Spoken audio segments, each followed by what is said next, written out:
नाही नाही धनंजय मुंडे साहेबांचा काय संबंध येण्याचं कारण नाही. वाल्मिक कराडांनी जे काही केलं म्हणजे मस्साजोगचे सरपंच हत्या प्रकरणात ते मुख्य आरोपी आहेत, त्यांच्यावर दोषारोपपत्र दाखल झालेलं आहे.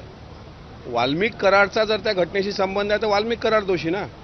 याच्यात मुंडे साहेब जर दोषी असतील, आजपर्यंत त्यांच्यावर आरोप झाले पण कुठं सिद्ध झालं नाही. त्याच्यामुळे जाणीवपूर्वक काहीतरी लोक मुंडे साहेबांना त्या आळून बदनाम करत आहेत का हे पण पाहिलं पाहिजे. वाल्मिक कराड जर आरोपी असतील तर वाल्मिक कराडवर आणखी कलम लावून आणखी मोठी कारवाई त्याच्यावर केली पाहिजे. नाही, ज्ञानेश्वरी मुंडेंचं जर असं म्हणणं असेल तर त्यावर मी सांगतो ना, सरकारने त्यावर गांभीर्यानं विचार सरकार नक्कीच करणार. कोणाचा फोन आला होता, कुठून आला होता, त्यांनी आरोप केले, ते आरोप सिद्ध पण झाले पाहिजे, त्या आरोपात तथ्य पण असलं पाहिजे.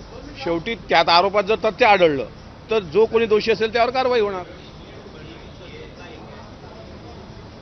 असं आहे की बरेच जिल्हे, आता माझा जिल्हा तो पण चर्चेत आहे.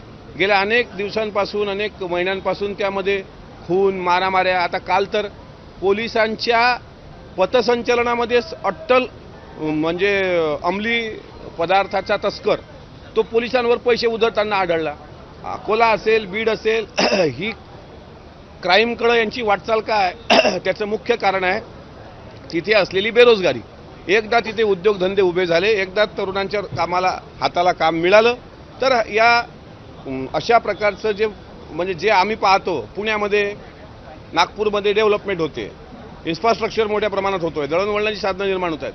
त्या तुलनेमध्ये मराठवाडा आणि विदर्भाचा म्हणजे पूर्व विदर्भाचा भाग, पश्चिम विदर्भाचा भाग आणि मराठवाड्याचा भाग हा आर्थिकदृष्ट्या आणि भौगोलिकदृष्ट्या मागासलेला आहे. त्यामुळे त्यांना जर या प्रवाहात आणायचं असेल तर त्यांच्या बेरोजगारीचं मूळ शोधावं लागेल, जे महात्मा फुलेंनी शोधलं होतं.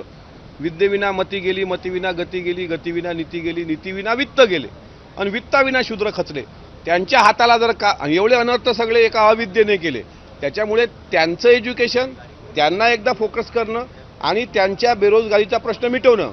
मला असं वाटते आता बीडचे पालकमंत्री सक्षम आहेत त्याकरता. त्यांनी पुणे जिल्हे अनेकदा सांभाळले. आदरणीय अजितदादा नक्कीच काहीतरी डेव्हलपमेंटच्या बाबतीत त्यामध्ये ठोस निर्णय घेऊन बीड जिल्ह्याची जे काही आताची ओळख बनली अलीकडच्या काळात ते पुसून निघेल आणि सर्वांना न्याय देण्याचं प्रामाणिकपणे काम होईल. आणि बीड जिल्हा, मला विश्वास आहे की आगामी काळात सुद्धा बीड जिल्ह्याचं जे वैभव होतं, क्रांतिसिंह नाना पाटलांनी सुद्धा त्या ठिकाणी अनेक वर्षे बीड जिल्ह्याचं नेतृत्व केलं खासदार म्हणून.